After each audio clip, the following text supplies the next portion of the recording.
Chapter 14. Florinda.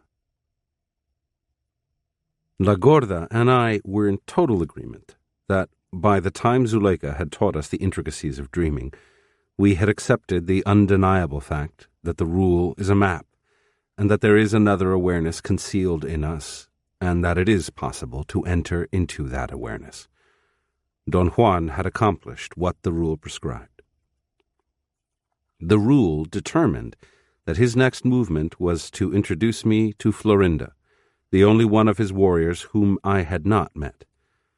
Don Juan told me that I had to go to her house by myself because whatever transpired between Florinda and myself was of no concern to others. He said that Florinda was to be my personal guide, exactly as if I were a Nagual like him. He had had that kind of relationship with the warrior of his benefactor's party who was comparable to Florinda. Don Juan left me one day at the door of Nélida's house. He told me to walk in, that Florinda was waiting for me inside. "It's an honor to make your acquaintance," I said to the woman who was facing me in the hall. "I'm Florinda," she said. We looked at each other in silence. I was awestruck. My state of awareness was as keen as it had ever been. Never again have I experienced a comparable sensation. "That's a beautiful name," I managed to say, but I meant more than that. The soft and long enunciation of the Spanish vowels made the name fluid and sonorous, especially the I after the R. The name was not rare. I simply had never met anyone until that day who was the essence of that name. The woman in front of me fit into it as if it had been made for her, or perhaps as if she herself had made her person fit into it. Physically, she looked exactly like Nélida, except that she seemed more self-confident, more powerful. She had the olive skin of Mediterranean people, Spanish or perhaps French. She was old, and yet she was not feeble or even aged. Her body seemed to be supple and lean, long legs, angular features, small mouth, a beautifully chiseled nose, dark eyes, and braided white hair. No jowls, no sagging skin on her face and neck. She was old as if she had been made up to look old. Remembering in retrospect my first meeting with her, I am reminded of something thoroughly unrelated but apropos. I saw once, in a weekly newspaper, a reprint of a 20-year-old photograph of a then young Hollywood actress who had been made up to look 20 years older in order to play the role of an aging woman. Next to it, the paper had printed a current picture of the same actress as she looked after 20 real years of hard living. Florinda, in my subjective judgment, was like the first picture of the movie actress, a young girl made up to look old. "What do we have here?" she said, pinching me. "You don't look like much. Soft, indulging to the core, no doubt." Her bluntness reminded me of Don Juan's. So did the inner life of her eyes. It had occurred to me, looking back at my life with Don Juan, that his eyes were always in repose. One could see no agitation in them. It was not that Don Juan's eyes were beautiful to look at. I have seen gorgeous eyes, but never have I found them to say anything. Florinda's eyes, like Don Juan's, gave me the feeling that they had witnessed all there is to witness. They were calm, but not bland. The excitement had been driven inward and had turned into something I could only describe as inner life. Florinda took me through the living room and out to a roofed patio. We sat on some comfortable sofa-like chairs. Her eyes seemed to look for something in my face. "Do you know who I am and what I'm supposed to do for you?" she asked. I said that all I knew about her and her relation to me was what Don Juan had sketched out. In the course of explaining my position, I called her Doña Florinda. "Don't call me Doña Florinda," she said with a childish gesture of annoyance and embarrassment. "I'm not that old yet, or even that respectable." I asked her how she expected me to address her. "Just Florinda will do," she said. "Insofar as to who I am, I can tell you right off that I am a woman warrior who knows the secrets of stalking, and insofar as what I am supposed to do for you, I can tell you that I am going to teach you the first 7 principles of stalking, the first 3 principles of the rule for stalkers, and the first 3 maneuvers of stalking." She added that the normal thing was for every warrior to forget what transpires when the interaction is on the left side, and that it would take years for me to come to grips with whatever she was going to teach me. She said that her instruction was merely the beginning, and that someday she would finish teaching me, but under different circumstances. I asked her if she minded my asking her questions. "Do as you please," she said. "All I need from you is your commitment to practice. After all, you know in one way or another, whatever we're going to discuss, your shortcomings are that you have no self-confidence and are unwilling to claim your knowledge as power. The Nagual, being a man, mesmerized you.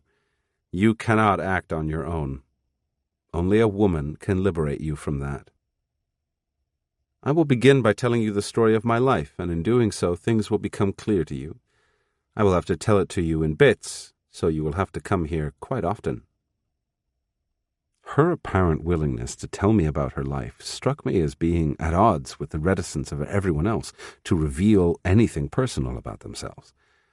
After years with them, I had accepted their way so unquestioningly that her voluntary intent to reveal her personal life was freakish to me. Her statement put me immediately on guard. "I beg your pardon," I said. "Did you say that you are going to reveal your personal life to me?" "Why not?" she asked. I answered her with a long explanation of what Don Juan had told me about the encumbering force of personal history and the need that a warrior has to erase it. I wrapped it up by telling her that he had prohibited me from ever talking about my life. She laughed in a high falsetto voice. She seemed to be delighted. "That applies only to men," she said. "The not doing of your personal life is to tell endless stories, but not a single one about your real self. You see, being a man means that you have a solid history behind you. You have family, friends, acquaintances, and every one of them has a definite idea of you. Being a man means that you're accountable. You cannot disappear that easily. In order to erase yourself, you needed a lot of work. My case is different. I'm a woman, and that gives me a splendid advantage. I'm not accountable. Don't you know that women are not accountable?" "I don't know what you mean by accountable," I said. "I mean that a woman can easily disappear," she replied. "A woman can, if nothing else, get married. A woman belongs to the husband.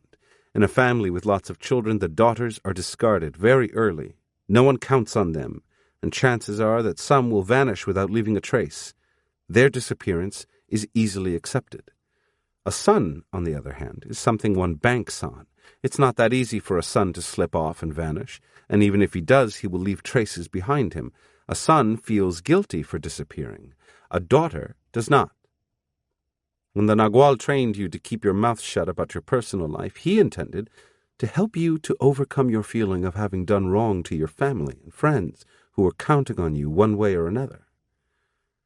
After a lifetime struggle, the male warrior ends up, of course, erasing himself, but that struggle takes its toll on the man. He becomes secretive, forever on guard against himself.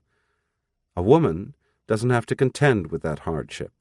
A woman is already prepared to disintegrate into thin air. In fact, it's expected of her.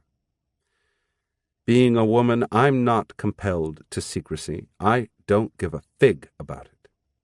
Secrecy is the price you men have to pay for being important to society. The struggle is only for the men because they resent erasing themselves and would find curious ways to pop up somewhere, somehow. Take yourself, for instance. You go around giving lectures. Florinda made me nervous in a very peculiar way. I felt strangely restless in her presence. I would admit without hesitation that Don Juan and Silvio Manuel also made me feel nervous and apprehensive, but it was a different feeling. I was actually afraid of them. especially Silvio Manuel. He terrified me, and yet I had learned to live with my terror. Florinda did not frighten me. My nervousness was rather the result of being annoyed, threatened by her savoir-faire.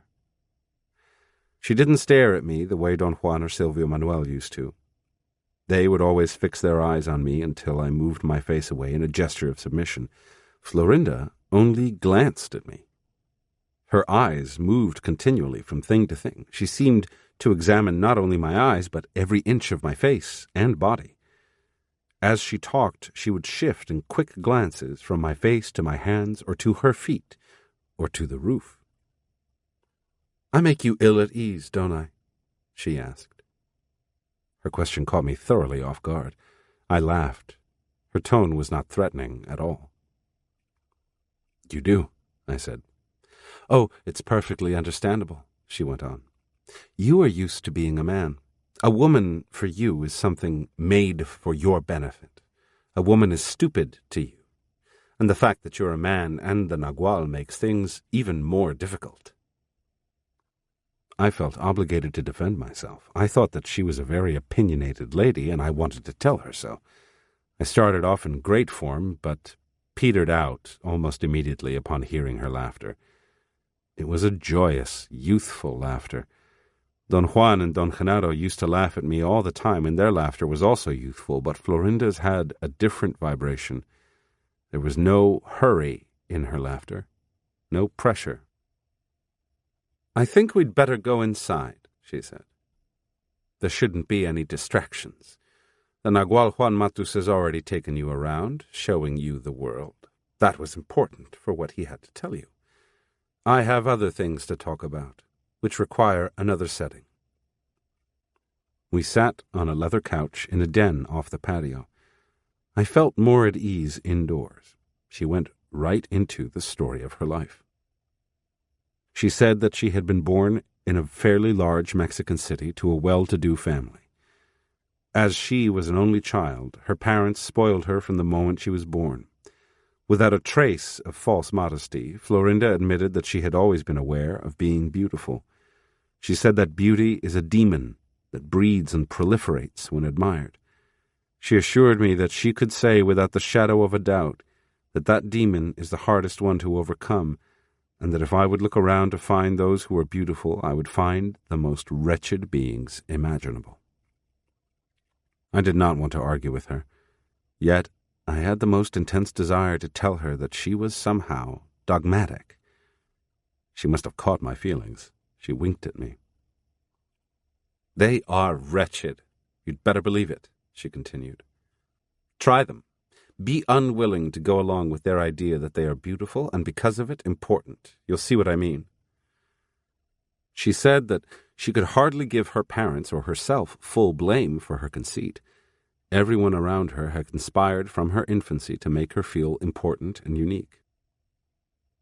"When I was 15, she went on, I thought I was about the greatest thing that ever came to earth. Everybody said so, especially men." She confessed that throughout her adolescent years, she indulged in the attention and adulation of scores of admirers.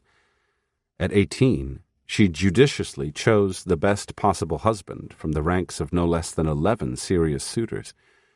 She married Celestino, a man of means, 15 years her senior. Florinda described her married life as heaven on earth. To the enormous circle of friends she already had, she added Celestino's friends. The total effect was that of a perennial holiday. Her bliss, however, lasted only 6 months, which went by almost unnoticed. It all came to a most abrupt and brutal end when she contracted a mysterious and crippling disease. Her left foot, ankle, and calf began to swell. The line of her beautiful leg was ruined.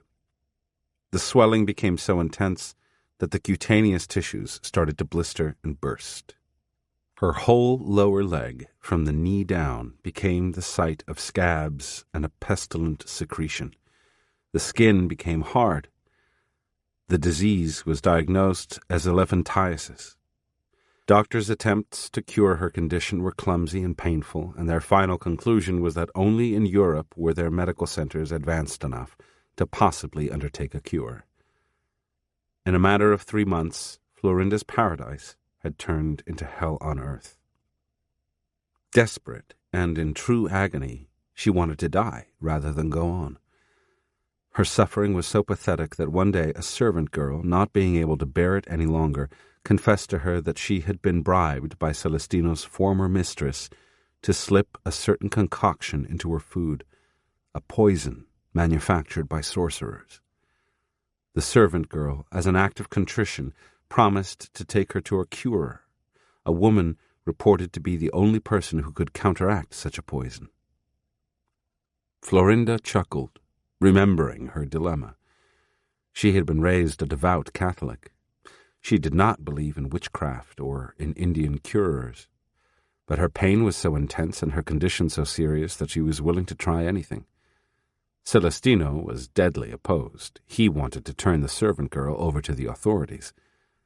Florinda interceded, not so much out of compassion, but out of the fear that she might not find the curer on her own. Florinda suddenly stood up. She told me that I had to leave. She held my arm and walked me to the door as if I had been her oldest and dearest friend. She explained that I was exhausted because to be in the left side awareness is a special and frail condition which has to be used sparingly. It certainly is not a state of power. The proof was that I had nearly died when Silvio Manuel had tried to rally my second attention by forcing me to enter boldly into it. She said that there is no way on earth that we can order anyone or ourselves to rally knowledge. It is rather a slow affair. The body, at the right time and under the proper circumstances of impeccability, rallies its knowledge without the intervention of desire. We stood at the front door for a while, exchanging pleasant remarks and trivialities. She suddenly said that the reason the Nagual Juan Matus had brought me to her that day was because he knew that his time on earth was coming to an end. The 2 forms of instruction that I had received according to Silvio Manuel's master plan had already been completed. All that was left pending was what she had to say to me. She stressed that hers was not instruction proper, but rather the establishing of my link to her. The next time Don Juan took me to see Florinda, just before he left me at the door, he repeated what she had told me, that the time was approaching for him and his party to enter into the third attention. Before I could question him, he shoved me inside the house. His shove sent me not only into the house, but into my keenest state of awareness. I saw the wall of fog. Florinda was standing in the hall as if she had been waiting for Don Juan to shove me in. She held my arm and quietly led me to the living room. We sat down. I wanted to start a conversation, but I could not talk. She explained that a shove from an impeccable warrior like the Nagual Juan Matus can cause a shift into another area of awareness. She said that my mistake all along had been to believe that the procedures are important. The procedure of shoving a warrior into another state of consciousness is utilizable only if both participants, especially the one who shoves, are impeccable and imbued with personal power. The fact that I was seeing the wall of fog made me feel utterly nervous on a physical level. My body was shaking uncontrollably. Florinda said that my body was shaking because it had learned to crave for activity while it remained in that state of awareness, and that my body could also learn to focus its keenest attention on whatever was being said, rather than whatever was being done. She told me then that to be placed on the left side consciousness was an expediency. By forcing me into a state of heightened awareness and allowing me to interact with his warriors only when I was in that state, the Nagual Juan Matus was making sure that I would have a ledge to stand on. Florinda said that his strategy was to cultivate a small part of the other self by deliberately filling it with memories of interaction. The memories are forgotten only to resurface someday in order to serve as a rational outpost from where to depart into the immeasurable vastness of the other self. Because I was so nervous, she proposed to calm me down by proceeding with the story of her life, which, she clarified, was not really the story of her life as a woman in the world, but the story of how a crummy woman was helped to become a warrior. She said that once she made up her mind to see the curer, there was no other way to stop her. She started off carried on a stretcher by the servant girl and 4 men on the 2-day trip that changed the course of her life. There were no roads. It was mountainous, and sometimes the men had to carry her on their backs. They arrived at the curer's house at dusk. The place was well lit, and there were lots of people in the house. Florinda said that a polite old man told her that the curer was away for the day treating a patient. The man seemed to be very well informed about the curer's activities, and Florinda found it easy to talk to him. He was solicitous, and he confided that he was a patient himself. He described his disease as an incurable condition that made him oblivious to the world. They chatted amicably until late. The old man was so helpful that he even gave Florinda his bed so she could rest and wait until the next day when the curer would return. In the morning, Florinda said that she was suddenly awakened by a sharp pain in her leg. A woman was moving her leg, pressing it with a piece of shiny wood. The curer was a very pretty woman, Florinda went on. She took a look at my leg and shook her head. I know who has done this to you, she said. He must have been handsomely paid, or he must have surmised that you are a useless human being. Which do you think it was? Florinda laughed. She said that she thought the curer was either crazy or was being rude. She had no conception that anyone in the world could possibly believe that she was a useless human being. Even though she was in excruciating pain, she let the woman know in so many words that she was a rich and worthy person and nobody's fool. Florinda recalled that the curer changed her attitude on the spot. She seemed to have gotten scared. She respectfully addressed her as Missy and got up from her chair and ordered everyone out of the room. When they were alone, the curer sat on Florinda's chest and pushed her head backward over the edge of the bed. Florinda said that she fought her. She thought that she was going to be killed. She tried to scream to alert her servants, but the curer quickly covered her head with a blanket and plugged her nose. Florinda gasped for air and had to breathe through her open mouth. The more the curer pressed on Florinda's chest and the tighter she plugged her nose, the wider Florinda opened her mouth. When she realized what the curer was really doing, she had already drunk the foul liquid contents of a large bottle which the curer had put into her open mouth. Florinda commented that the curer had maneuvered her so well that she didn't even choke, in spite of the fact that her head was dangling over the side of the bed. I drank so much liquid that I was about to get sick, Florinda continued. She made me sit up and looked right into my eyes without blinking. I wanted to put my finger down my throat and vomit. She slapped me until my lips bled. An Indian slapping me, drawing blood from my lips. Neither my father nor my mother had ever laid a hand on me. My surprise was so great that I forgot the discomfort in my stomach. She called my men and told them to take me home. Then she leaned over and put her mouth to my ear so no one would hear. "If you don't come back in 9 days, you asshole," she whispered, "you'll swell up like a toad and wish to God you were dead." Florinda said that the liquid had irritated her throat and vocal cords. She couldn't utter a word. This, however, was the least of her worries. When she arrived at her home, Celestino was waiting in a state of frenzy. Being incapable of speaking, Florinda was in the position to observe him. She noticed that his anger had nothing to do with worrying about her health, but with concern about his standing as a man of wealth and social status.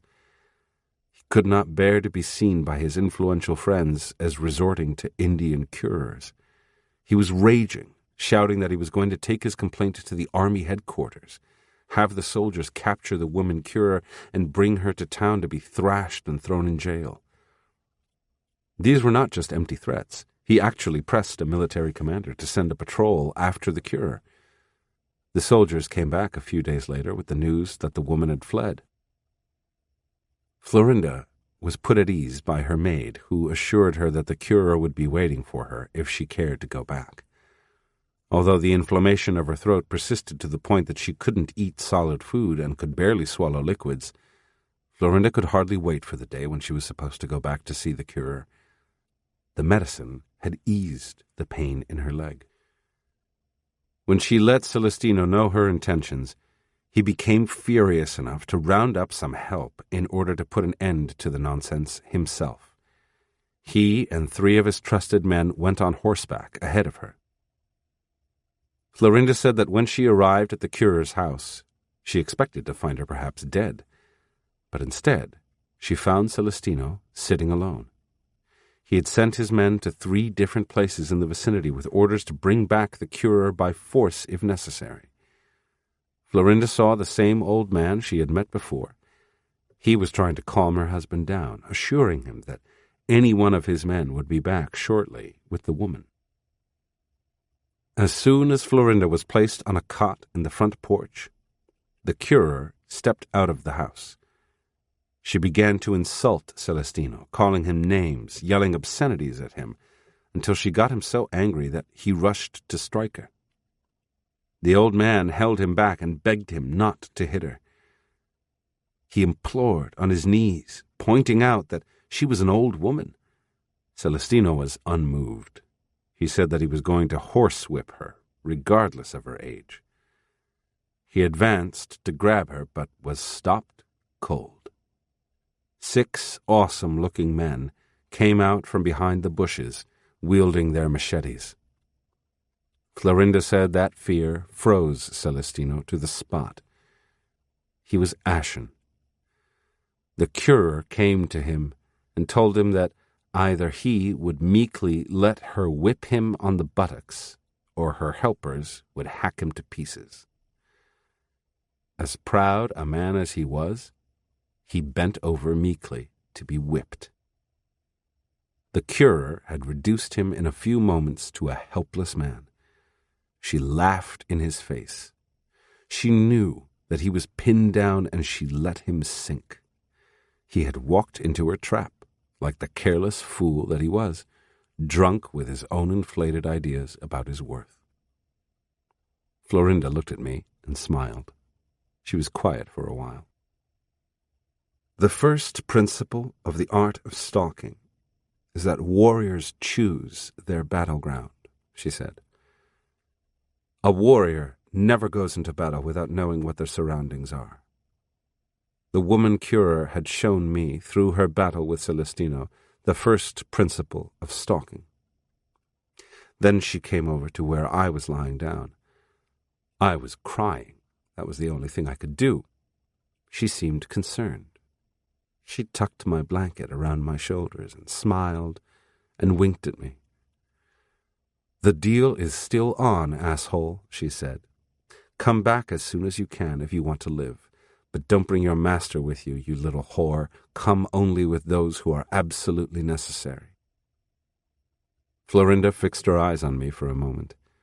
From her silence, I surmised that she wanted my comments. To discard everything that is unnecessary is the second principle of the art of stalking, she said, without giving me time to say anything. Her account had absorbed me so intensely that I had not noticed that the wall of fog had disappeared, or when. I simply realized that it wasn't there anymore. Florinda got up from her chair and led me to the door. We stood there for a while, as we had done at the end of our first meeting. Florinda said that Celestino's anger had also permitted the curer to point out, not to her reason but to her body, the first 3 precepts of the rule for stalkers. Although her mind was focused entirely on herself, since nothing else existed for her outside her physical pain and the anguish of losing her beauty, still her body had acknowledged what had happened, and needed later on only a reminder in order to put everything in place. Warriors don't have the world to cushion them, so they must have the rule, she went on. yet the rule of stalkers applies to everyone.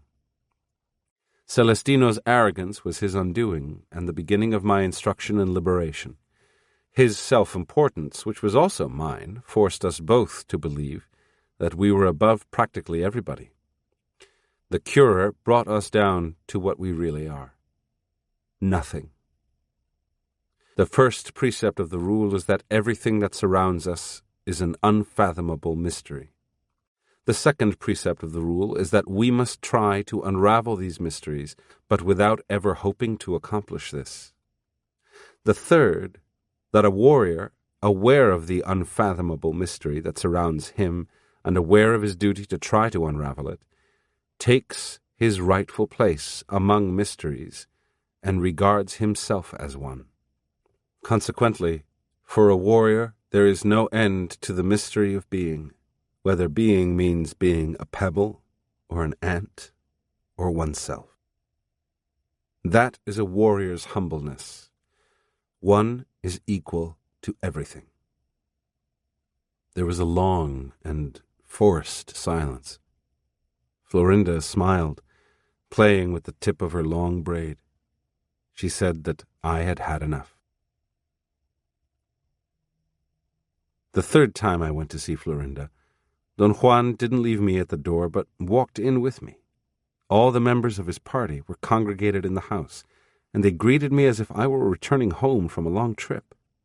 It was an exquisite event. It integrated Florinda with the rest of them in my feelings, since that was the first time she had joined them while I was present.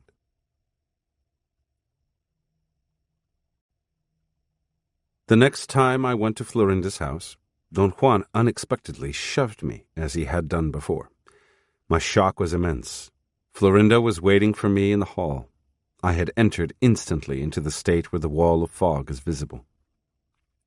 "I've told you how the principles of the art of stalking were shown to me," she said as soon as we sat down on the couch in her living room.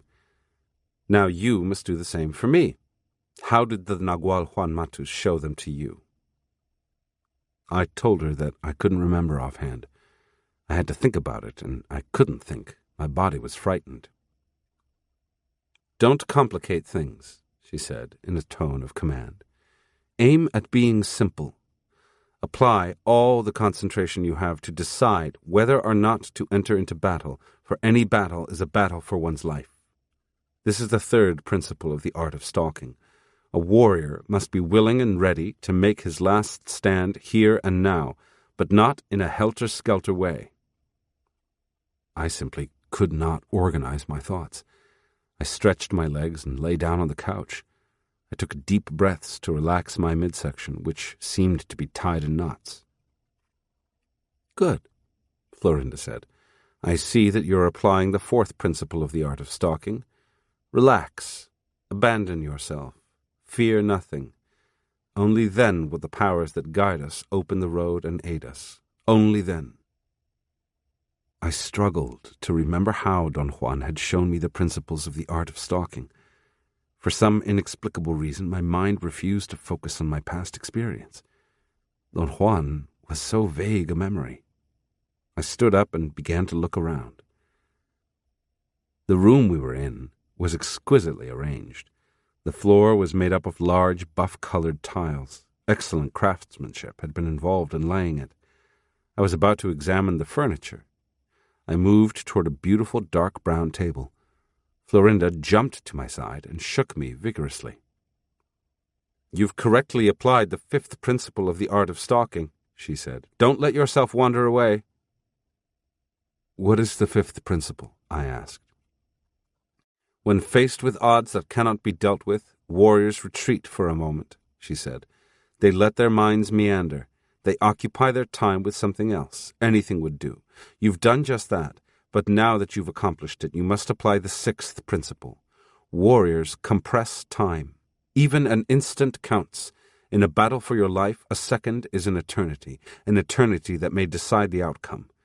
Warriors aim at succeeding, therefore they compress time. Warriors don't waste an instant." All of a sudden, a bulk of memories erupted into my awareness. I excitedly told Florinda that I could certainly remember the first time Don Juan had acquainted me with those principles. Florinda put her fingers to her lips in a gesture that demanded my silence. She said that she had only been interested in bringing me face to face with the principles, but she did not want me to relate those experiences to her. Florinda went on with her story. She said that as the curer was telling her to come back, without Celestino, she had her drink a concoction that alleviated her pain almost instantly, and she also whispered in her ear that she, Florinda, had to make a momentous decision by herself, that she should put her mind at ease by doing something else, but that she should not waste a moment once she had reached her decision. At home, she stated her desire to go back. Celestino didn't see any point in objecting because her conviction was unshakable. Almost immediately I went back to see the curer, Florinda continued. This time we went on horseback. I took my most trusted servants with me, the girl who had given me the poison, and a man to handle the horses. We had a rough time going over those mountains. The horses were very nervous because of the stench of my leg, but we somehow made it. Without knowing, I had used the third principle of the art of stalking. I had put my life, or what was left of it, on the line. I was dying anyway. It is a fact that when one is half dead, as in my case, not with great pain but with great discomfort, the tendency is to get so lazy and weak that no effort is possible. I stayed at the curer's house for 6 days. By the second day, I felt better already. The swelling went down, the oozing from the leg had stopped. There was no more pain. I was just a little weak and wobbly in the knees when I tried to walk. During the 6th day, the curer took me to her room. She was very careful with me, and showing me every consideration, made me sit on her bed and gave me coffee. She sat on the floor at my feet, facing me. I can remember her exact words. "You are very, very sick, and only I can cure you," she said. "If I don't, you'll die a death that is not to be believed. Since you're an imbecile, you'll last to the bitter end. On the other hand, I could cure you in 1 day, but I won't. You will have to keep coming here until you have understood what I have to show you. Only then will I cure you completely. Otherwise, being the imbecile you are, you will never come back." Florinda said that the curer, with great patience, explained to her the very delicate points of her decision to help her. She didn't understand a word of it. The explanation made her believe more than ever that the curer was a bit touched in the head. When the curer realized she wasn't getting through to Florinda, she became more stern and made her repeat over and over, as if Florinda were a child, that without the curer's help her life was finished, and that the curer could choose to cancel the cure and leave her hopelessly to die. Finally, the woman lost her patience when Florinda begged her to finish healing her and send her home to her family.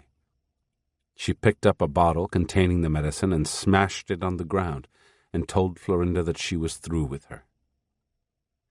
Florinda said that she cried then, the only real tears of her life. She told the curer that all she wanted was to be cured, and that she was more than willing to pay for it. The woman said it was too late for monetary payment, that what she wanted from Florinda was her attention, not her money. Florinda admitted to me that she had learned during the course of her life how to get anything she wanted. She knew how to be obstinate, and she raised the point that there must have been thousands of patients that had come to the curer half dead, just like herself, and that the curer took their money. Why was her case different? The curer's reply, which was no explanation at all for Florinda, was that being a seer, she had seen Florinda's luminous body, and she and the curer were exactly alike. Florinda thought that the woman had to be mad not to realize that there was a world of difference between them. The curer was a rude Indian, uneducated and primitive, while Florinda was rich and beautiful and white. Florinda asked the woman what she was planning to do to her. The curer told her that she had been commissioned to heal her and then teach her something of great importance. Florinda wanted to know who had commissioned her. The woman replied that it was the eagle, a reply which convinced Florinda that the woman was absolutely crazy. And yet, Florinda saw no alternative to complying with the woman's demands. She told her that she was willing to do anything. The woman changed her belligerent attitude instantly. She gave Florinda some medicine to take home and told her to come back as soon as she could. As you yourself know, Florinda went on, a teacher must trick the disciple. She tricked me with my cure. She was right. I was such an idiot that if she had cured me right away, I would have gone back to my stupid life as if nothing had ever happened to me. Don't we all do that? Florinda returned the following week. Upon arriving, she was greeted by the old man she had met before. He talked to her as if they were the best of friends. He said that the cure had been away for several days and would not be back for several more, and that she had entrusted him with some medicine for her in case she showed up. He told Florinda in a very friendly but commanding tone that the cure's absence had left her with only two alternatives. She could either go back home, possibly in worse physical shape than before due to the strenuous trip, or she could follow the cure's carefully outlined instructions. He added that if she decided to stay and start her treatment right away, in 3 to 4 months, she would be as good as new. There was, however, one stipulation. If she decided to stay, she had to remain in the curer's house for 8 consecutive days and had, perforce, to send her servants home. Florinda said that there was nothing to decide, that she had to stay. The old man immediately gave her the potion that the curer had apparently left for her. He sat up with her most of the night. He was reassuring, and his easy talk kindled Florinda's optimism and confidence. Her 2 servants left the next morning after breakfast. Florinda was not at all afraid. She trusted the old man implicitly. He told her that he had to build a box for her treatment in accordance with the curer's instructions. He made her sit on a low chair which had been placed in the center of a circular area with no vegetation on it. While she was sitting there, the old man introduced her to 3 young men he said were his assistants. 2 were Indians, and 1 was white. It took the 4 of them less than an hour to construct a crate around the chair where Florinda was sitting.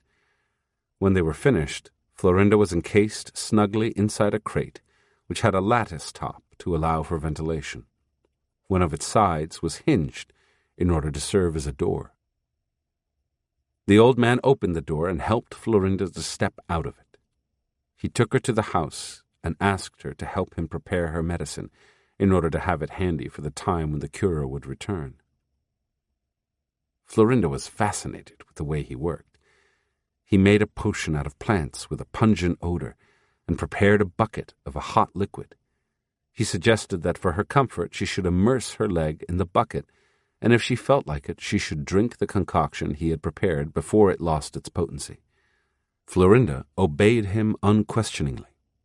The relief she felt was remarkable.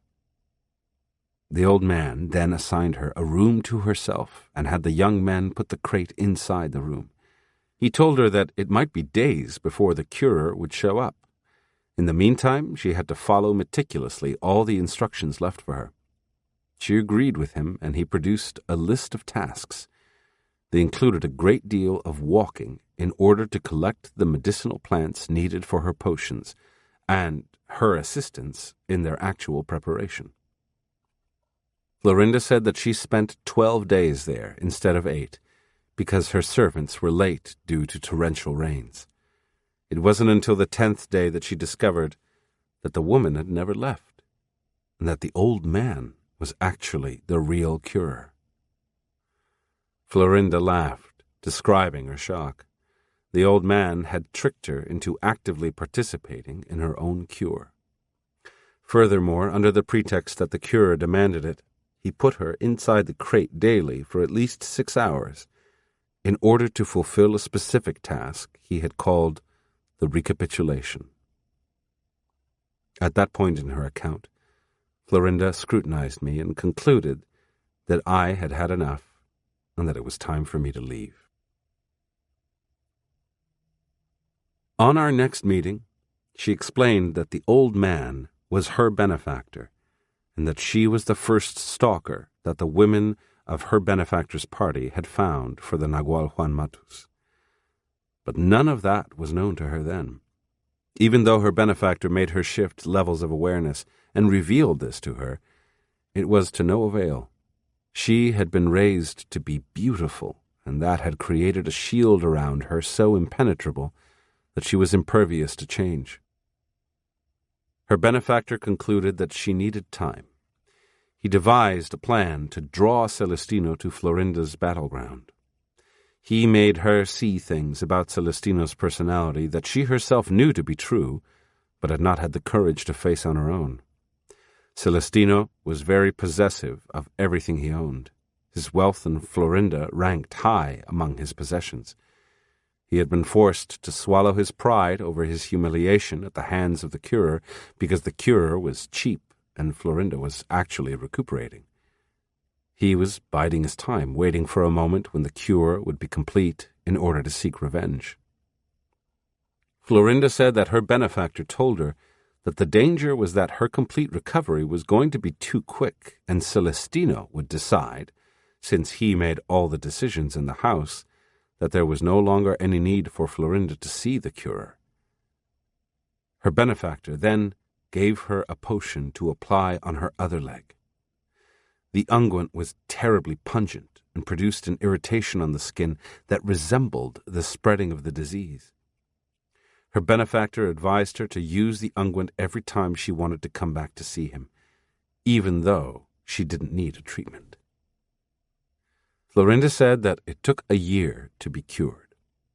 In the course of that time, her benefactor acquainted her with the rule and drilled her like a soldier in the art of stalking. He made her apply the principles of stalking to the things she did daily, small things at first, leading up to the major issues of her life. In the course of that year, her benefactor also introduced her to the Nagual Juan Matus, whom she described as very witty and thoughtful, but still the most unruly and terrifying young man she had ever met. She said that it was the Nagual Juan Matus who helped her escape from Celestino. He and Silvio Manuel smuggled her out of the city through police and army roadblocks. Celestino had filed a legal complaint for desertion, and being an influential man, he had used his resources to try to stop her from leaving him. Because of this, her benefactor had to move to another part of Mexico, and she had to remain in hiding in his house for years. This situation suited Florinda, as she had to fulfill the task of recapitulating, and for that she needed absolute quiet and solitude. She explained that a recapitulation is the forte of stalkers, as the dreaming body is the forte of dreamers. It consisted of recollecting one's life down to the most insignificant detail. Thus her benefactor had given her that crate as a tool and a symbol. It was a tool that would permit her to learn concentration, for she would have to sit in there for years until all of her life had passed in front of her eyes. And it was a symbol of the narrow boundaries of our person. Her benefactor told her that whenever she had finished her recapitulation, she would break the crate to symbolize that she no longer abided by the limitations of her person. She said that stalkers use crates or earth coffins in order to seal themselves in while they are reliving, more than merely recollecting, every moment of their lives. The reason why stalkers must recapitulate their lives in such a thorough manner is that the eagle's gift to man includes its willingness to accept a surrogate instead of genuine awareness, if such a surrogate be a perfect replica. Florinda explained that since awareness is the eagle's food, the eagle can be satisfied with a perfect recapitulation in place of consciousness. Florinda gave me then the fundamentals of recapitulating. She said that the first stage is a brief recounting of all the incidents in our lives that, in an obvious manner, stand out for examination. The second stage is a more detailed recollection, which starts systematically at a point that could be the moment prior to the stalker sitting in the crate, and theoretically could extend to the moment of birth. She assured me that a perfect recapitulation could change a warrior as much, if not more, than the total control of the dreaming body. In this respect, dreaming and stalking led to the same end, the entering into the third attention. It was important for a warrior, however, to know and practice both. She said that for women, it took different configurations in the luminous body to master one or the other.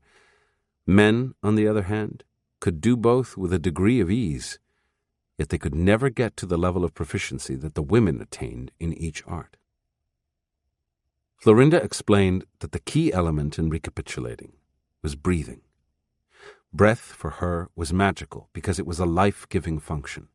She said that recollecting was easy if one could reduce the area of stimulation around the body. This was the reason for the crate. Then breathing would foster deeper and deeper memories. Theoretically, stalkers have to remember every feeling that they have had in their lives, and this process begins with a breath. She warned me that the things she was teaching me were only preliminaries, that at a later time, in a different setting, she would teach me the intricacies. Florinda said that her benefactor directed her to write down a list of the events to be relived. He told her that the procedure starts with an initial breath. Stalkers begin with their chin on the right shoulder and slowly inhale as they move their head over a 180-degree arc. The breath terminates on the left shoulder. Once the inhalation ends, the head goes back to a relaxed position. They exhale, looking straight ahead. The stalker then takes the event at the top of the list and remains with it until all the feelings expended in it have been recounted.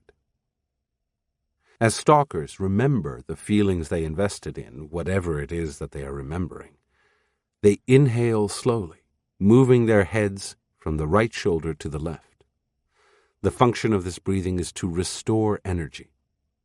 Florinda claimed that the luminous body is constantly creating cobweb-like filaments, which are projected out of the luminous mass, propelled by emotions of any sort. Therefore, every situation of interaction, or every situation where feelings are involved, is potentially draining to the luminous body. By breathing from right to left while remembering a feeling, stalkers, through the magic of breathing, pick up the filaments they left behind. The next immediate breath is from left to right, and it is an exhalation. With it, stalkers eject filaments left in them by other luminous bodies involved in the event being recollected. She stated that these were the mandatory preliminaries of stalking, which all the members of her party went through as an introduction to the more demanding exercises of the art. Unless stalkers have gone through the preliminaries in order to retrieve the filaments they have left in the world, and particularly in order to reject those that others have left in them, there is no possibility of handling controlled folly, because those foreign filaments are the basis of one's limitless capacity for self-importance. In order to practice controlled folly, since it is not a way to fool or chastise people or feel superior to them, one has to be capable of laughing at oneself. Florinda said that one of the results of a detailed recapitulation is genuine laughter upon coming face to face with the boring repetition of one's self-esteem, which is at the core of all human interaction. Florinda emphasized that the rule defined stalking and dreaming as arts. Therefore, they are something that one performs. She said that the life-giving nature of breath is also what gives it its cleansing capacity. It is this capacity that makes a recapitulation into a practical matter. In our next meeting, Florinda summed up what she called her last-minute instructions. She asserted that since the joint assessment of the Nagual Juan Matus and his party of warriors had been that I did not need to deal with the world of everyday life, they had taught me dreaming instead of stalking.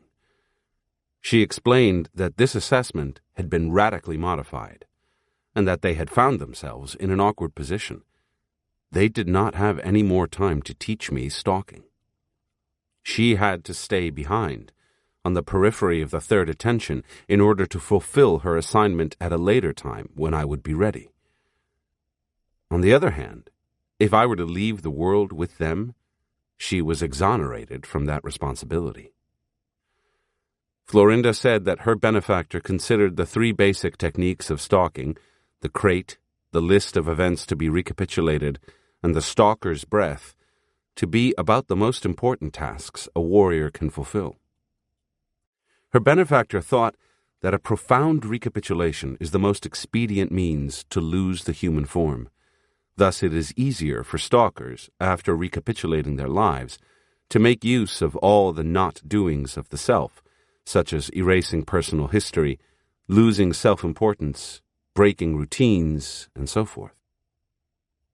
Florinda said that her benefactor gave all of them the example of what he meant, first by acting out his premises, and then by giving them the warrior's rationales for his actions. In her own case, he, being a master of the art of stalking, acted out the ploy of her disease and cure, which not only was congruous with the warrior's way, but was a masterful introduction to the 7 basic principles of the art of stalking. He first drew Florinda to his own battleground, where she was at his mercy. He forced her to discard what was not essential. He taught her to put her life on the line with a decision. He taught her how to relax. In order to help her regroup her resources, he made her enter into a new and different mood of optimism and self-confidence. He taught her to compress time. And finally, he showed her that a stalker never pushes himself to the front. Florinda was most impressed by the last principle. To her, it summarized everything she wanted to tell me in her last-minute instructions. My benefactor was the chief, Florinda said. And yet, looking at him, no one would have ever believed it.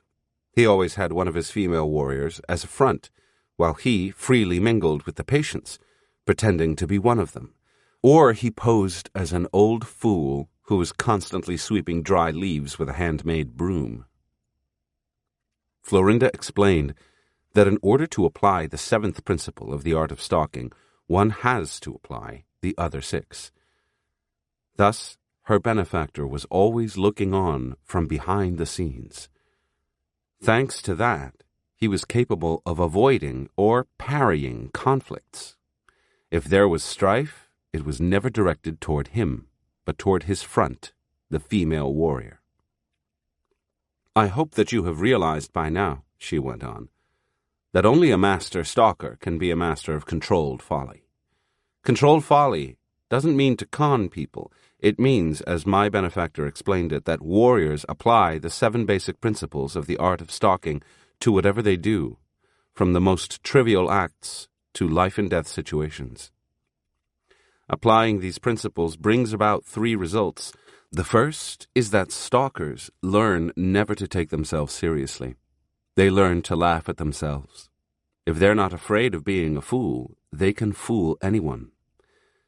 The second is that stalkers learn to have endless patience. Stalkers are never in a hurry. They never fret. And the third is that stalkers learn to have an endless capacity to improvise.